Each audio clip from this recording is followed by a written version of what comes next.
बचपन में आप एक बहुत ही अव्वल स्टूडेंट थे और अव्वल नंबर लाते थे, लेकिन जहाँ वो मैटर करता था आपका सारा जो ज्ञान था वो वहाँ पे काम ही नहीं आया। जैसे जैसे उम्र बढ़ती गई और आप पढ़ाई करते गए, आपका पढ़ाई का जो ग्राफ है वो नीचे की तरफ चला गया।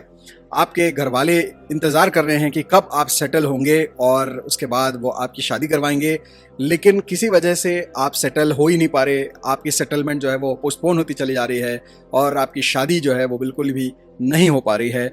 आपके लाइफ में ऐसे ऐसे प्रॉब्लम्स आते हैं कि आपके साथ वाले सारे के सारे लोग जो हैं वो आपसे आगे निकल जाते हैं। बड़ी ही आसान से चुटकी बजाते ही उनका काम हो जाता है। आपसे गए गुजरे और बद दिमाग लोगों के भी काम हो जाते हैं, लेकिन आप जो है सब कुछ होते हुए भी किसी न किसी एक्सटर्नल या फिर अजीब सी प्रॉब्लम की वजह से पीछे रह जाते हैं। अगर ये आपके लाइफ की प्रॉब्लम है और इसके साथ साथ आपके सेहत में भी कोई ना कोई छोटे मोटे प्रॉब्लम्स आते जाते रहते हैं, कोई ना कोई मेंटल ट्रॉमा हमेशा आपके लाइफ में चलता रहता है, तो आज का वीडियो जो है वो आपके लिए लाइफ ट्रांसफॉर्मिंग हो सकता है। क्योंकि जो पॉसिबल रीजंस हैं इसके लिए वो भी मैं आज आपको बताऊंगा और उसके साथ साथ वीडियो के एंड में मैं आपको बताऊंगा रेमेडी, उपाय जो आपके पूरे ओवरऑल लाइफ की जो पूरी ट्रेजेक्ट्री है उसको नीचे से ऊपर की तरफ ले जाएगा और आपके जीवन में एक जे कर्व लाने में आपकी मदद करेगा। तो वीडियो को स्किप मत करिए, आखिर तक देखते रहिए।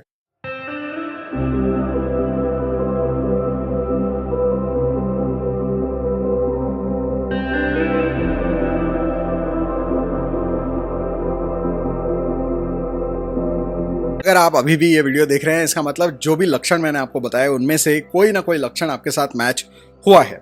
तो ये जो लक्षण होते हैं वो यूजुअली उनके होते हैं जिनको होता है पितृदोष। पितृदोष के बारे में आपने सुना होगा, पढ़ा होगा, बहुत डराया भी जाता है पितृदोष को लेकर। लेकिन आज हम इसको एस्ट्रोलॉजिकली समझेंगे कि पितृदोष होता क्या है और मैं आपको बताऊंगा मेरे हिसाब से पितृदोष देखने के क्या तरीके हो सकते हैं। तो पितृदोष बेसिकली होता क्या है, इसके दो तरीके हैं देखने के, या दो अंडरस्टैंडिंग्स है इसके बारे में। वो ये है, एक पहला ये कि आपके जो पितर हैं उनका श्राद्ध पिंडदान आपने नहीं किया, आपने अपने पितरों की शांति के लिए कुछ नहीं किया, इसलिए आपके जो पितर हैं वो नाराज हो गए हैं और आपको श्राप दे रहे हैं और इसलिए उसको पितृश्राप कहा जाता है और इसी को पितृदोष कहा जाता है। So that is one theory. Second theory is कि आपके जो पितर थे, एंसेस्टर्स थे, उन्होंने कोई गलत काम किया है, यानी कि उन्होंने किसी प्रेग्नेंट लेडी के साथ दुर्व्यवहार किया है, बूढ़े लोगों का पैसा चुराया है, या फिर इसी तरीके से किसी ना किसी की ज़मीन किसी की चुराई है, या सोना किसी का चुराया है, या किसी बच्चे के साथ कोई अन्याय किया है, किसी अनाथ इंसान के साथ या अनाथ बच्चे के साथ अन्याय किया है। इस तरह के अलग अलग चीज़ें कोई भी आपके एंसेस्टर्स ने अगर कोई ऐसे बड़े पाप किए हैं तो उसके वजह से आपको कोई ना कोई नुकसान हो रहा है।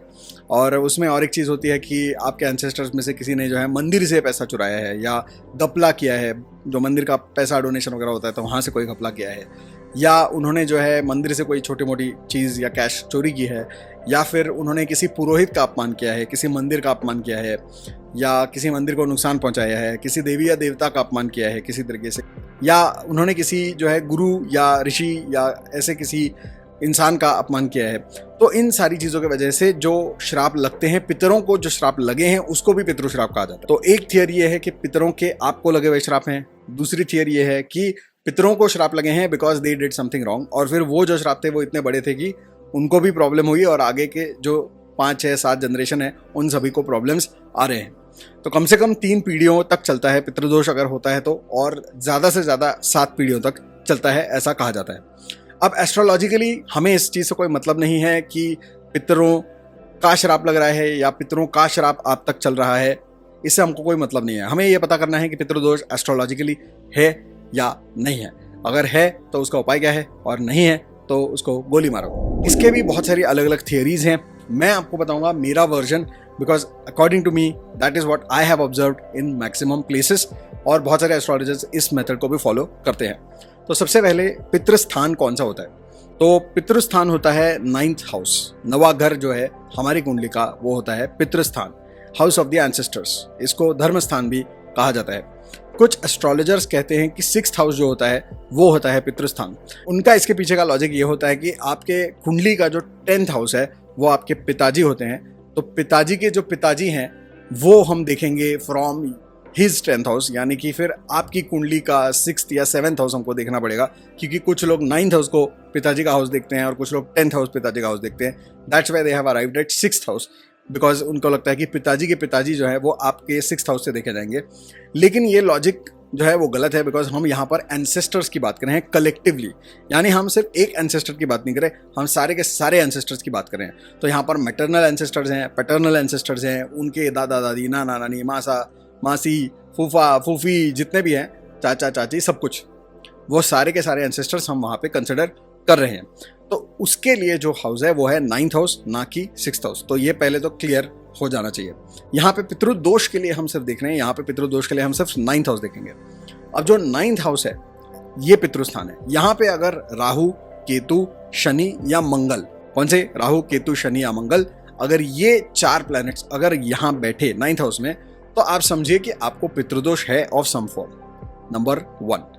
नंबर 2, 9th हाउस से 6 से 12th हाउस जो है वो, वहां पर भी अगर राहु, केतु, शनि या मंगल है तो वो भी हम पितृदोषी मानेंगे। इसका मतलब मैं आपको आसानी से बता देता हूँ कि 9th हाउस का 6th, 8th, 12th कौन सा हाउस होगा आपके लिए। वो हाउसेस होंगे house number 2, house number 4 and house number 8। तो आपकी कुंडली के दूसरे, चौथे, 8वें घर में अगर राहु, केतु, शनि या मंगल है, और उसके साथ साथ 9th हाउस में जैसा मैंने कहा अगर राहु, केतु, शनि और मंगल है, तो फिर आप समझेंगे कि इन 4 घरों में अगर ये 4 प्लैनेट्स आते हैं कहीं पे भी, तो फिर आप समझेंगे कि आपको पितृदोष है।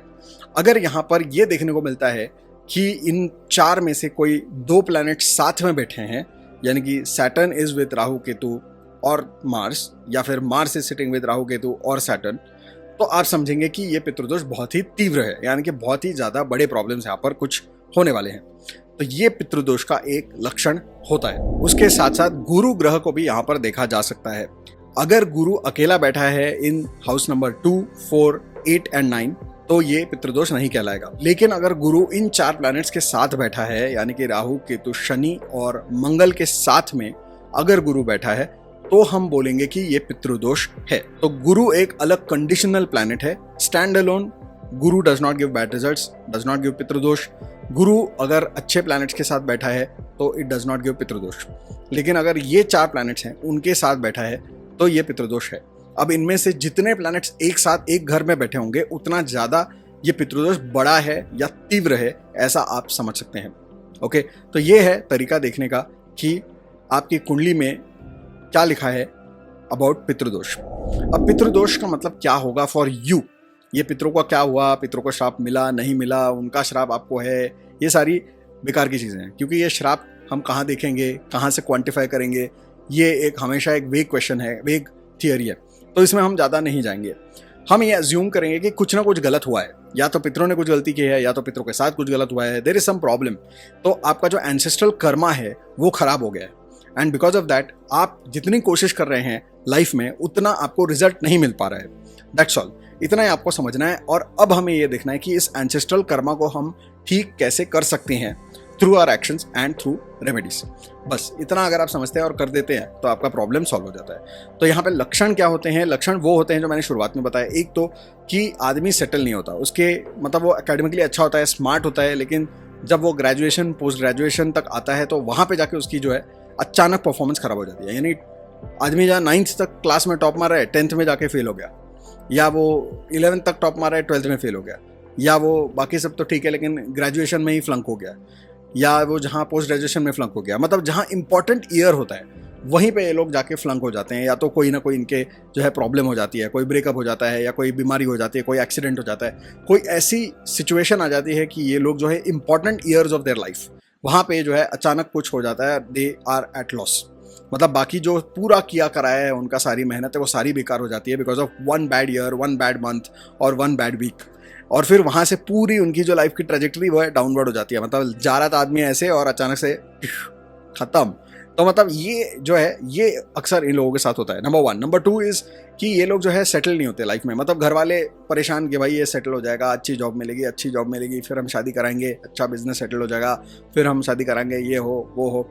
लेकिन वो बंदा जो है 30, 35, 40, 45, 50 होने तक भी ये बंदा सेटल ही नहीं हो रहा। बहुत सारे ऐसे लोग होते हैं इनमें से जो पढ़ाई अच्छी करते हैं, स्कॉलर होते हैं, लेकिन फिर वो सब कुछ पढ़ाई वढ़ाई करके उनका जो है जॉब में कोई झगड़ा हो जाता है, फिर वो जॉब छोड़ के आ जाते हैं और फिर ये लोग जो है घर में बैठे रहते हैं। तो ऐसे भी बहुत सारे लोग होते हैं इनमें जो पितृदोष की वजह से काम ही नहीं करते। मतलब वो एजुकेटेड हैं, उनको कभी जॉब मिली भी थी, लेकिन वो अपने ही कंडीशंस की वजह से, अपने विम्जिकलनेस की वजह से वो लोग घर पे बैठे रहते हैं। मतलब जवान लड़का है, 20, 25, 30, 35, 40, 45 साल का आदमी है, लेकिन वो कोई काम नहीं करता है, सिर्फ घर में बैठा रहता है और वो अपनी माता पिता की जो मेहनत है, रिटायरमेंट का जो पेंशन आ रहा है, उस पे वो पलता है, या तो वो अपने भाई या बहन के ऊपर बोझ बनता है, लेकिन वो खुद अपनी लाइफ में कुछ नहीं करता है। तो ऐसे भी कुछ लोग होते हैं, सारे के सारे ऐसे नहीं होते, कुछ एक्सट्रीम केसेस में ऐसे लोग भी होते हैं जो सब कुछ होने के बावजूद सिर्फ घर में बैठे हुए हैं। मतलब उनको कोई प्रॉब्लम नहीं है, ना उनको कोई हैंडीकैप हुआ है, ना कोई ऐसी बीमारी है, बस वो नहीं जा रहे, बस नहीं जाना है, just because of their wrong attitude. उनका गलत रवैया जो है वो उनको ऐसा बनाता है। और कुछ लोग ऐसे होते हैं, they are whimsical and they are like कि मैं अपना होम टाउन छोड़ के कहीं भी नहीं जाऊंगा। मतलब अपॉर्चुनिटी लाखों करोड़ों की आ रही है, दे आर जस्ट सेइंग कि भाई इस शहर की जगह उस शहर में काम करने आ जाओ, हम तुमको इतना बड़ा पैकेज देंगे। लेकिन ये इंसान है कि जाने को तैयार ही नहीं, वो बोलता है मैं अपने गांव में ही रहूंगा। तो इस वजह से, ऐसी जिद पकड़ने की वजह से भी बहुत सारे लोगों के करियर बर्बाद हो जाते हैं। इनमें से ऐसे लोग होते हैं बहुत सारे जो बड़े अच्छे अपॉर्चुनिटीज इनको मिलते हैं पढ़ाई के भी, लेकिन ये बीच में ही छोड़ के आ जाते हैं, मतलब सर्टिफिकेशन बिना पूरा किए ही आ जाते हैं। तो ये भी इनके साथ होता है। तो अगर इन सारी चीज़ों में से कोई भी चीज़ आपके साथ हो रही है तो आप समझ सकते हैं कि there is some pitradosh that is there, because वो एंसेस्ट्रल कर्मा जो है आपके लाइफ में इंटरफियर कर रहा है। इसके अलावा इनके लाइफ में अगर आप देखते हैं कि फैमिली में कुछ ऐसे पैटर्न्स बन जाते हैं which are also very strange and they also cause some degree of problem in their life. और एक चीज़ आप देखेंगे कि सुसाइड, एक्सीडेंट और डिजीज़ की वजह से मरे हुए जो लोग हैं, इनकी संख्या ज़्यादा है।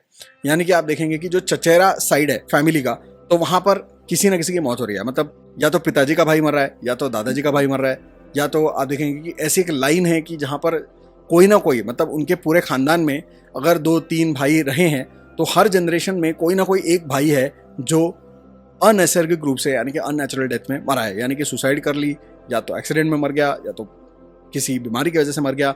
इस तरह का एक ट्रेंड बन जाता है कुछ फैमिलीज में। तो अगर ऐसा कोई ट्रेंड है आपके लाइफ में या आपकी फैमिली में, तो वो भी एक पितृदोष का एक लक्षण है। कुछ लोगों के केस में आप देखते हैं कि सारी की सारी औरतें जो है वो विधवा होती रहती हैं। यानी कि मैंने ऐसे लोग देखे हैं कि जहाँ पर 3-4 जनरेशन साथ में रह रहे हैं एक घर में, लेकिन उनमें से एक की भी शादी नहीं टिकी। यानी कि एक सबसे बड़ी औरत है जो जल्दी विधवा हो गई, she had to raise her daughters, she got them married. फिर वो जो उसकी डॉटर थी, उसका पति था, वो भी जल्दी गुजर गया। फिर उसकी भी बेटी हुई थी, फिर वो जो बेटी थी उसकी शादी हुई, वो जो पति था वो अचानक यूएस भाग गया और वहाँ जाने के बाद वो लापता हो गया। अब उनको पता ही नहीं है कि वो कहाँ पे है। फिर उसकी भी बेटी हुई और अब वो जो बेटी है उसने भी शादी की थी, उसका भी 1 साल में डिवोर्स हो गया। तो इस तरह के एक ट्रेंड सा बन जाता है कि सबके डिवोर्स ही डिवोर्स हो रहे हैं और सारी लड़कियां ही लड़कियां हैं और डिवोर्स ही डिवोर्स हो रहे हैं। मतलब समझ ही नहीं आता कि ये क्या हो रहा है।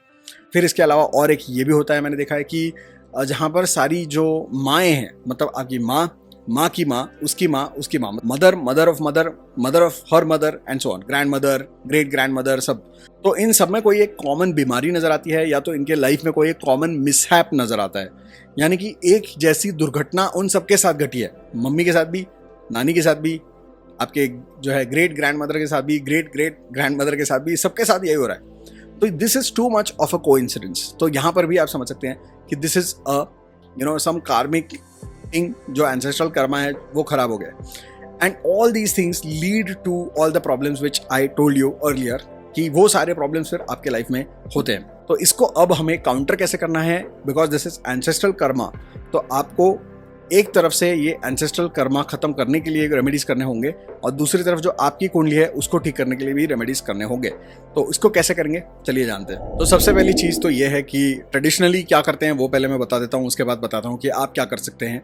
तो ट्रेडिशनली इसके लिए पिंडदान और श्राद्ध किया जाता है। यानी कि आपके जितने भी एंसेस्टर्स आपको याद हैं उन सबके लिए आपको पिंडदान या श्राद्ध करवाना चाहिए। That's number 1। और कम से कम आपको ऐसा एक रो में 5 साल तक करना चाहिए। उसके बाद आप रोक सकते हैं, लेकिन 5 साल रो में करना जरूरी है। That's number 1। नंबर 2 जो है वो ये है कि नारायण बलि, नाग बलि और त्रिपिंडी श्राद्ध करवाते हैं।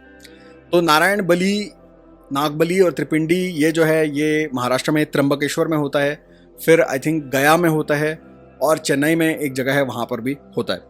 तो इंडिया में गिने चुने कुछ 4-5 जगह हैं जहाँ पर ये नारायण बलि, नाग बलि, त्रिपिंडी श्राद्ध होता है।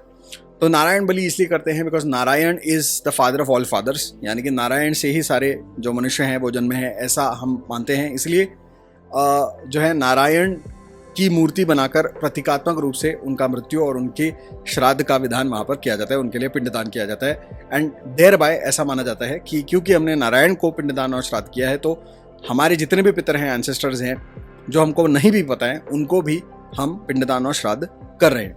तो ये एक अजम्पशन है। दूसरा है कि एक नाग बलि होता है, जिसमें ये होता है कि आपके अगर जो मिसकैरेजेस और अबॉर्शंस हुए हैं तो उनको भी एंसेस्टर्स में गिना जाता है। यानी कि आपके दादी है, नानी है, तो पुराने ज़माने में जो है 10-10, 20-20 प्रेगनेंसीज होती थी, तो उसमें बहुत सारे बच्चे मरते भी थे। And probably you don't even know कि ऐसे कोई बच्चे थे भी। तो miscarriages, abortions and some kids used to die when they were 5, 6, 10 years old. तो बाद में उनके बारे में किसी को कुछ पता नहीं रहता है। लेकिन ये भी जो है एंसेस्टर्स ही कंसिडर होते हैं आपके लिए, तो उनके लिए भी जो है श्राद्ध करना पड़ता है। अलॉन्ग विद दैट, जो लोग एक्सीडेंटल डेथ में गए हैं, सुसाइडल डेथ में गए हैं, अबॉर्शन की वजह से गए हैं, मिसकैरेजेस की वजह से गए हैं, या ऐसी किसी भी वजह से गए हैं जो अप्राकृतिक है, नेचुरल नहीं है, तो ऐसी किसी की भी मृत्यु हुई है, उन सब के लिए त्रिपिंडी श्राद्ध भी किया जाता है। तो ये 3 चीज़ें की जाती हैं ट्रेडिशनली। अब ये करना चाहिए कि नहीं करना चाहिए, आई वुड से कि आप अगर कर सकते हैं तो it's okay, very good, nice, आप करवा लीजिए, नो प्रॉब्लम। बट ये जो है एक काफ़ी कॉस्टली होता है। एक तो इंडिया में 3-4 जगह पे ही होता है, वहीं पे जाकर ये करना पड़ता है। ये विधि लगभग 3 से 4 दिन चलता है, तो वहाँ पे रहना पड़ता है।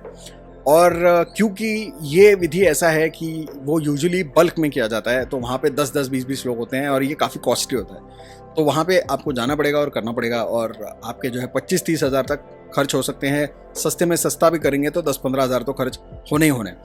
तो अगर आप करना चाहें तो करिए। अगर करते हैं तो घर आने के बाद में आपको एक विधि होती है, उदक शांति बोलते हैं जिसको, वो आपको घर में करवानी चाहिए। आपके घर में उदक शांति आपको करवानी चाहिए। और ये सारे विधि जो हैं कर्मकांड के होते हैं। तो जाहिर सी बात है, इसमें से कोई भी चीज़ आप खुद नहीं कर सकते। इसके लिए आपको कोई कर्मकांड करने वाले पंडित जी ही लगेंगे, वही इसको कर सकते हैं। तो ये जो विधि है वो हमने खुद जो है किया है और 2-2 बार किया है। तो I know the ins and outs of this thing.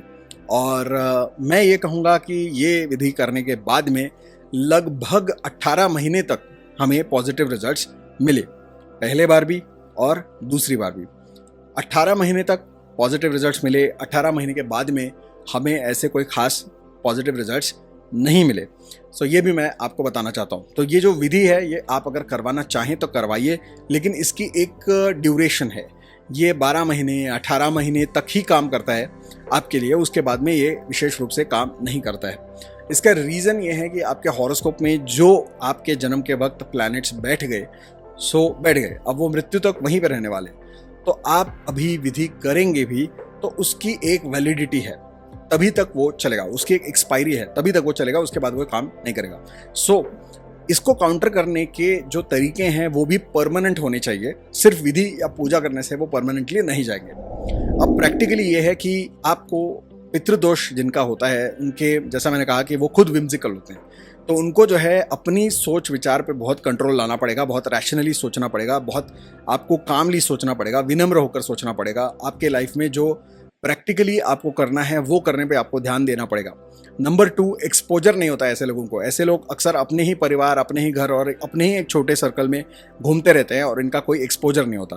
दुनिया में क्या चल रहा है इनको पता ही नहीं होता है। ये अपनी ही किसी एक पैरेलल यूनिवर्स इनका दिमाग में बसा के बैठे हैं और वो उसी में रमे हुए रहते हैं। और इनके घर का सीन भी ऐसा ही रहता है, इनके परिवार वाले भी ऐसे ही होते हैं कि इनके परिवार वाले कुछ अलग ही ट्रिप में होते हैं, अपनी अपनी कोई बातें कर रहे होते हैं। दुनिया में क्या चल रहा है बाहर इनको उससे कोई लेना देना भी नहीं होता और कोई कनेक्शन भी नहीं होता, उनको पता ही नहीं होता।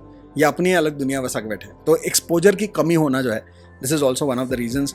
जो पितृदोष में दोष जो है वो ये है कि एक्सपोजर ही नहीं होता, दुनिया के साथ कोई कॉन्टैक्ट ही नहीं है। तो जिनको पितृदोष है तो उन लोगों को एक्सपोजर बढ़ाने पे बहुत ज़्यादा ध्यान आपको देना चाहिए। Meet as many new people as possible, go out of your own town, home town से बाहर निकलो, अपने स्टेट से बाहर निकलो, ऐसी जगह पे जाके रहो जहाँ पर फॉरेन आपके लिए हो सारी चीज़ें, वो लोग स्ट्रेंजर्स हों, खाना भी स्ट्रेंज हो, वहाँ का वातावरण भी स्ट्रेंज हो। ऐसी जगहों पे जाओ, जितना हो सके उतना घूमो, try to adapt to new situations, because इससे आपको एक्सपोजर मिलेगा, नई लर्निंग मिलेगी और आप अपने कोकून से बाहर निकलेंगे। और उसके वजह से फिर जो आपकी जो एक एंसेस्ट्रल कर्मा वाली एक थॉट पैटर्न है गलत, उस थॉट पैटर्न को आप ब्रेक कर पाएंगे, उस गलत हैबिट पैटर्न को आप ब्रेक कर पाएंगे। तो ये एक प्रैक्टिकल मैं आपको चीज़ बता रहा हूँ कि एक्सपोजर होना बहुत ज़रूरी है। Move out of your town, out of your state, out of your country.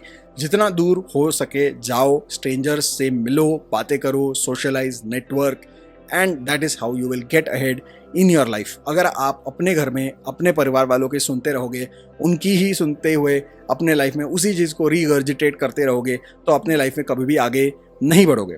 तो दिस इज़ वेरी इंपॉर्टेंट। ये प्रैक्टिकल रेमेडी, अगर ये एक चेंज आपने कर लिया कि आप दूसरे स्टेट में रहते हैं, दूसरे कंट्री में रहते हैं, तो मैं बोलता हूँ पितृदोष के लिए आपको दूसरी कोई रेमेडी करने की जरूरत नहीं पड़ेगी। 70% प्रॉब्लम तो यहीं पे खत्म हो जाएगा। 70% प्रॉब्लम यहीं पे खत्म हो जाएगा। I am not kidding. Okay, so this is a very practical remedy that you can do because this is ancestral karma which has gone bad. तो इसको ठीक करने के लिए दो चीज़ें हैं। एक, मैंने पहले भी कुछ बार बताया कि प्रतिक्रमण एक जैन कॉन्सेप्ट है जहाँ पर आप फॉरगिवनेस के लिए जो है प्रार्थना करते हैं या प्रायश्चित करने के लिए प्रार्थना करते हैं। Basically you sit down and you remember all the mistakes that you have made in your life and you ask for forgiveness from God. आप भगवान से माफ़ी मांगते हैं for all the mistakes that you have made. तो ये आप जो है अगर रोजाना एक प्रैक्टिस बना लो प्रतिक्रमण करने की, तो ये आपके लिए बहुत काम आ सकती है। वैदिक कॉन्सेप्ट भी है अघमर्षण। अघमर्षण एक सूक्त भी होता है, तो अघमर्षण सूक्त का पाठ भी कर सकते हैं आप। अगर आप संस्कृत में प्रोफिशिएंट है तो वो भी कर सकते हैं। जो संध्या वंदन करते हैं उनमें अघमर्षण उनको पता ही होगा, ऑलरेडी एक विधि होती है, तो वो भी आप कर सकते हैं। और जिनको ये सब नहीं आता, remember all the mistakes that you have made knowingly unknowingly, उसके बारे में माफी मांगो और पश्चाताप करो। एंड आपके एंसेस्टर्स ने जो जो गलतियां की होंगी उनको भी याद करो और माफी मांगो। जो आपको पता भी नहीं है, जस्ट से कि जो भी मेरे पितरों ने अगर कोई गलती की है जो मुझे पता भी नहीं है, तो भी मैं उन सारे पितरों की सारी गलतियों के लिए मैं माफ़ी मांगता हूँ और मैं इसके लिए पश्चाताप करता हूँ। बस इतना ही आपको कहना है और आगे बढ़ना है टू द नेक्स्ट थिंग। तो ऐसी काफ़ी सारी चीज़ें होंगी जिनको आप याद कर सकते हैं विद इन 5 मिनट्स, एंड जितना भी आप कर सकते हैं यू कैन डू इट। ये कहीं पे भी कर सकते हैं आप, आते जाते, ट्रैवल करते करते, वर्क डेस्क पे, बेड पे, कहीं पे भी कर सकते हैं। इसका कोई वो नहीं है कि कहाँ पे करना है, लेकिन ये चीज़ अगर आप रोज़ाना करते हैं सो दिस वर्क्स। तो इसके साथ साथ और एक चीज़ मैं बताना चाहता हूँ कि आप जो है अपनी सैलरी या अर्निंग का 10% अगर डिसाइड कर लेते हैं तो वो सबसे अच्छा होता है। तो 1/10 ऑफ योर इनकम जितना भी है, यानी आप 10,000 कमाते हैं तो 1,000 रुपये, अगर आप 1,00,000 रुपये कमाते हैं तो 10,000 रुपये। तो जितने भी आपकी जितनी भी इनकम है उसका 10% आप निकाल लीजिए। वो जो 10% है उसमें से जो 5% है वो आप दे दीजिए अन्नदान में, और जो 5% है वो आप दे दीजिए अपने कुल देवी या कुल देव के मंदिर में या इष्ट देवी देवता के मंदिर में। तो इस तरीके से अगर आप करते हैं तो इससे तो आपको सबसे ज़्यादा फायदा होता है। इसके बहुत सारे अलग अलग फायदे होते हैं। जो आप दान करते हैं उसके 4 मेजर फायदे होते हैं। एक, जो आपका पुराना बैड कर्मा है, आपका इंडिविजुअली भी और आपका एंसेस्ट्रल कर्मा भी, वो नलिफाई हो जाता है। उसके बाद में second thing that happens is कि आपकी आने वाली जो जनरेशन है उसके लिए नया जो पुण्य है उसका संचय होता है। उसके बाद आपके अभी के जो काम नहीं हो रहे उसके लिए जो पुण्य होने की जरूरत है उसका संचय हो जाता है, तो अभी के काम होने शुरू हो जाते हैं। और चौथा ये होता है कि जो एंसेस्टर्स आपके गुजर चुके हैं, ऐसा कहा जाता है कि उनके आगे की जो गति है उसके लिए भी आपको फायदा होता है। तो दान के ये मेजरली 4 फायदे होते हैं। और 5वां फायदा ये होता है कि अगर आपकी कमाई में आपने कोई कमीशन लिया है, घूस लिया है, कोई गड़बड़ की है, कोई गलत तरीके से झूठ बोलकर पैसा कमाया है, ऐसा कुछ भी आपने अगर किया है या करना पड़ता है आपको बिकॉज ऑफ सम रीजन, तो उस दोष से भी कुछ हद तक आपको मुक्ति मिल जाती है। तो इसलिए अगर आप 10% कमिट करते हैं from your income and earnings towards donation, that is the best possible remedy for this particular problem.